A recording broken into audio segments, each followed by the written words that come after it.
امن پسندو خلکو او د درنو پښتنو په سرزمین پر شنور کې طارق خان مقصود ته خوش آمدید یم. ډیره مننه کسر بھائی، ډیره شکریہ، مننه مهرباني. زیګار کې بوغ لیلا کې د موسم کې لګ لګ باران آشوي دی پر شنور تاسو څوره پورې ولې دوی دی ایکسپیرینس وشو وړا چنار خو یو خو خلک هم ډېر زیات مهمان نواز دي، فیسیلیټیز هم هر شی شته پکې، آباد ځای دی او غټه خبره پوره مونږ دی، هم خطر نشته کنه، او خلک هم ډېر زبردست خلک، ډېر مهمان نواز خلک دي.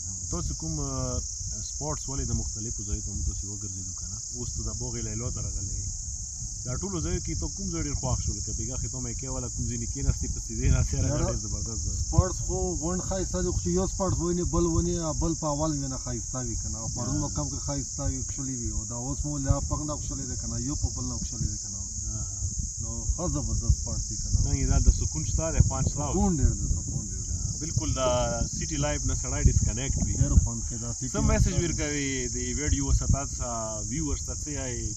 بس زه دا وایم چې ټوریسټ راځي پر چنار ته، او ښه زبردست ځای دی کنه، هر قسم فیسیلیټي پکې موجوده ده، نو پر چنار ته راځي. مو طارق بھائی یوه بدقسمتي دا دی کنه، مو سرکار ته داسې یایو چې لږ د ټوریزم پاره ټوریزم طرف ته لږ متوجه شي، لکه ټوریزم هغه کې د سرکار کومه کارکردګي دی هغه مو ته داسې چې تبریخي نه کنه پکار دا دی سرکار چې کار وکړي بیا به ټوریزم لا هم ورسره پروموټ شي کنه، او د علاقې چې کوم ایمیج جوړ دی مطابق هغه نه دی کنه، ایمیج داسې جوړ شوی دی کنه چې بدنامي د لاسه شه، بالکل ښه زبردست ځای دی، پوره امن دی پکې.